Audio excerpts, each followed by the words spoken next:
Hi, happy Friday, everyone. Welcome to the Event Industry Facebook Live. Every Friday at 10 a.m. Pacific Standard Time, I go live and I talk about an event planning subject and I answer any questions that you have. And we're back this week. Last week, I took a little pause so I could sit by the ocean and drink margaritas. But I'm excited to be back. Although drinking margaritas was pretty awesome, and excited to talk to you about today's topic.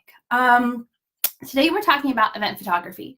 Now, if you're on our email list or you want to get on the email list, visit theeventindustry.com. That's theeventindustry.com. You can join the email list. You can check out the recent blog post that we did on event photography. There's a lot of elements in that blog post that I'm going to be going over today and answering any questions that you might have. Or you can download some other tips and tools.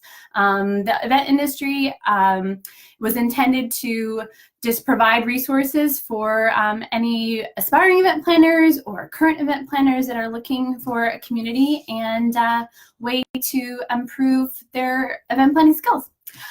So yeah, every week on Friday, I go live and I talk about an event planning subject.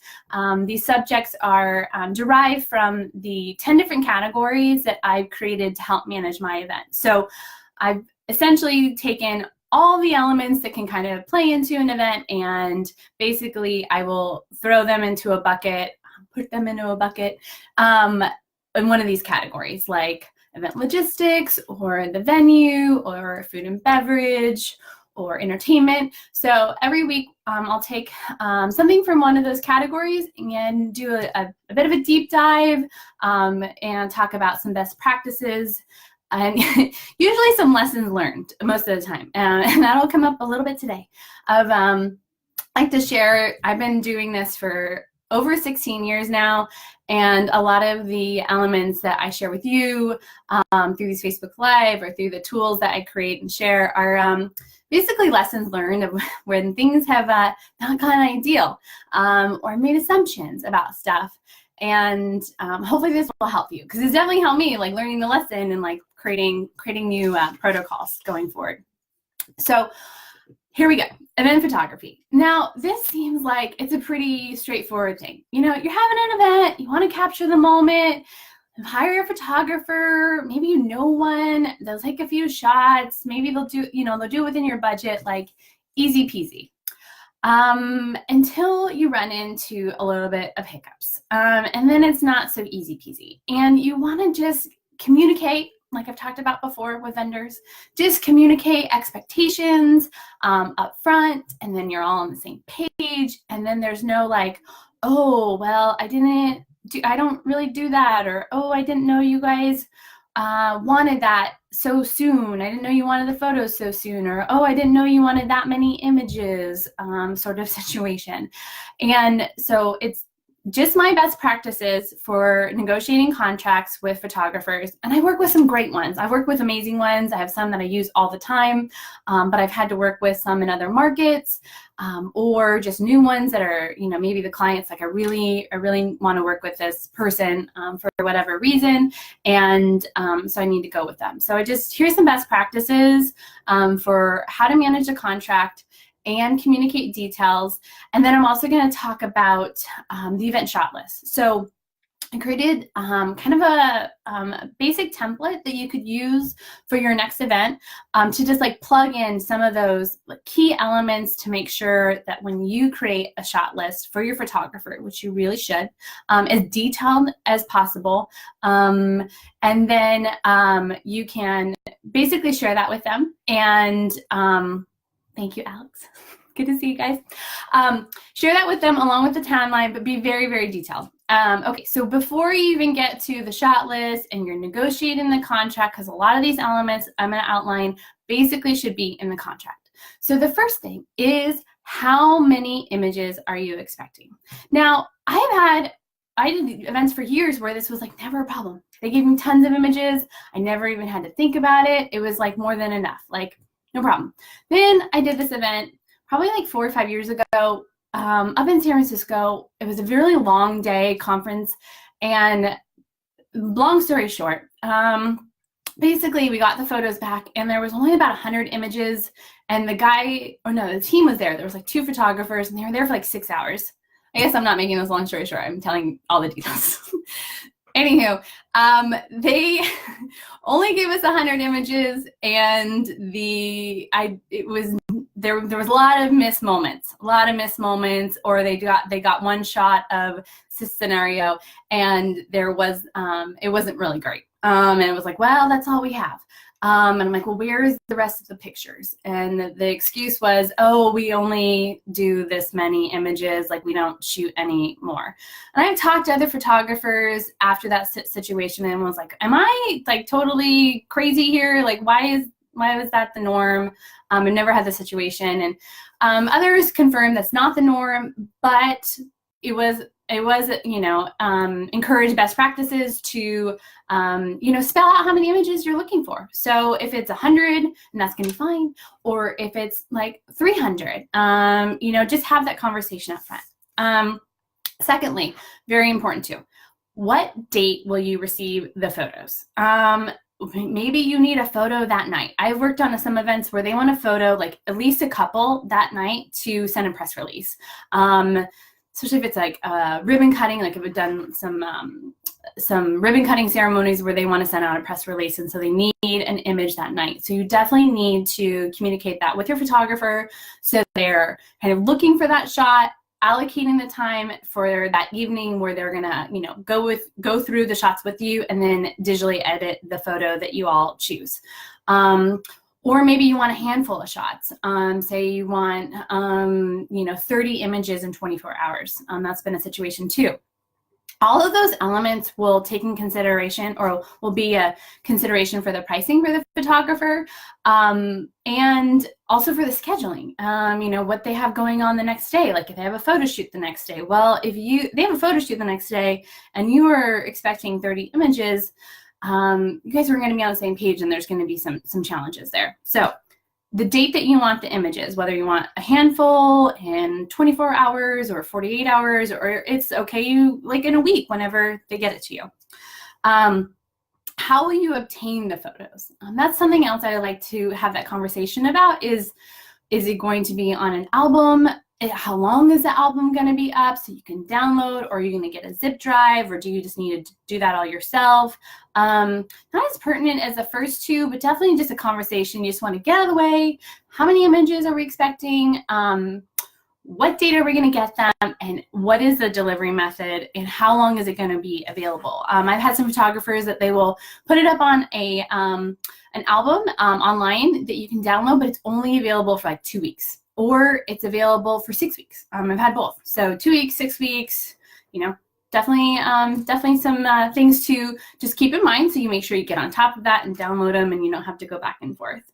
One thing that also has come up is, will all the images be, will they be digital, or will you get some prints? Sometimes you might want some prints to maybe do as a gift. So having those conversations up front, because a lot of your photographers can print them on really nice paper and get those to you, and it will save you time and money and effort doing it through somebody else. So if you need some prints, I would definitely have that conversation up front and see if you can get the best deal and kind of bundle it, like photography and some prints all together.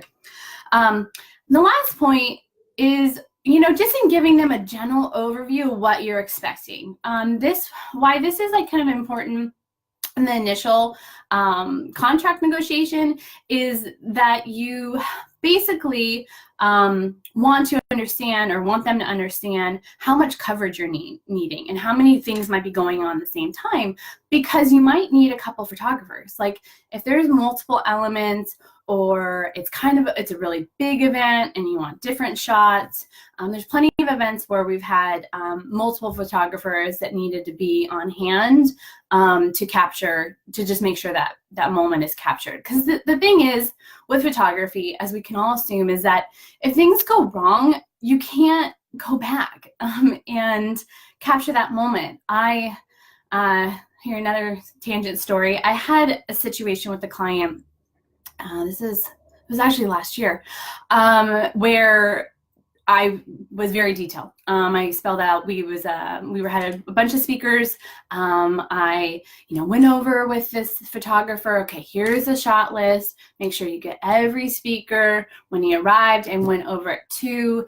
And I'm not sure what happened between all that communication and then when we got the photos, but there was a mayor in this smaller town that had spoke. And we didn't have a photo of that person. And so we got all the photos, or when we got the photos, I didn't see a photo of that person. I was like, oh, hey, where's Mr. So-and-so? And he, the photographer said, oh, yeah, I took some photos of him, but they didn't turn out that great. And then I deleted them. So I don't really have any photos of him. And we could not go back and create that moment, and it was really important, and the client was not very happy about that outcome, and there was not anything really I could do to solve it, and that was really upsetting, because if you have a problem and there's a way to solve it, great, but when you can't with photography and you can't go back, you just have to then basically plan better next time. And so with planning better, one of the other elements that I do is if there's prominent speakers, I list them out, have them listed out in the contract of coverage will be taken of, one picture of, CEO, or 10 pictures of the CEO, or, 5 pictures of the mayor or whoever it is. It's just great to have that spelled out in the agreement, so you have a contractual obligation. So, maybe there was going to be some recourse or some money back for the client. That actually didn't happen for this particular scenario, but maybe there could have been a better solution or outcome that would have been more favorable for them.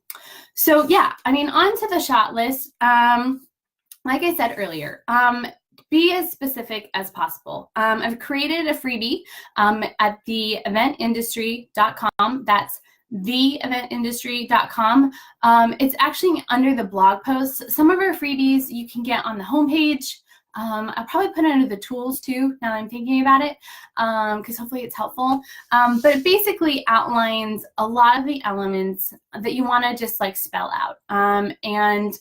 Anything from the registration, or where people are arriving, guests are arriving, check-in, as I mentioned, any speakers, and maybe specifics about those speakers. One other story, I had an event where we did have some pictures of the CEO, but they also got him in mid-sentence. So we had some photos of him, but none of them were amazing. And we work with the same team the next year, and we said, hey, this is a problem last year. Take a ton, just keep shooting of this CEO. We want the best shot. That is the most important shot from this experience. Get that. And they're oh, on it. We're great. Yes, they took a bunch of photos. We got a great image, and that was communicated. So I guess the moral of the story of today, probably a lot of the stories, is communicate expectations and make sure you're all on the same page, and be specific. If you want event decor, what are decor elements?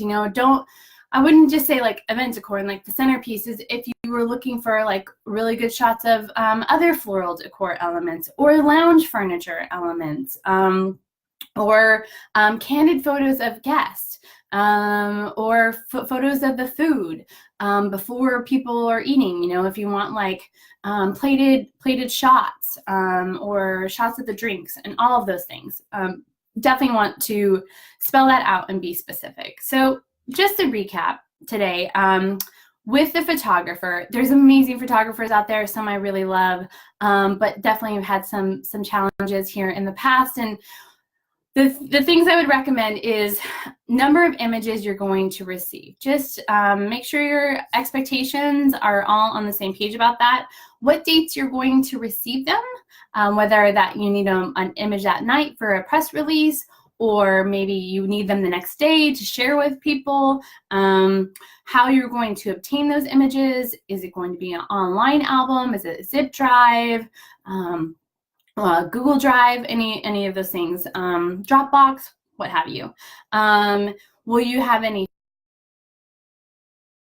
the physical photos and your shot list, your very detailed shot list. And okay, one tip that I did not include in the blog that I want to share with you is with the shot list, dedicate someone to walk around with these photographers to make sure this happens, the shot list or capture of these people, especially speakers, and make sure it's not you.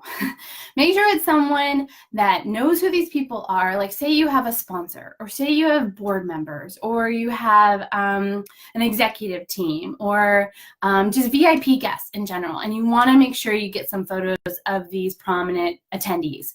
Make sure you dedicate a person to that actual task, and that they go around and they check off and they check off and they make sure that happens. So that would be my biggest, tip of the day.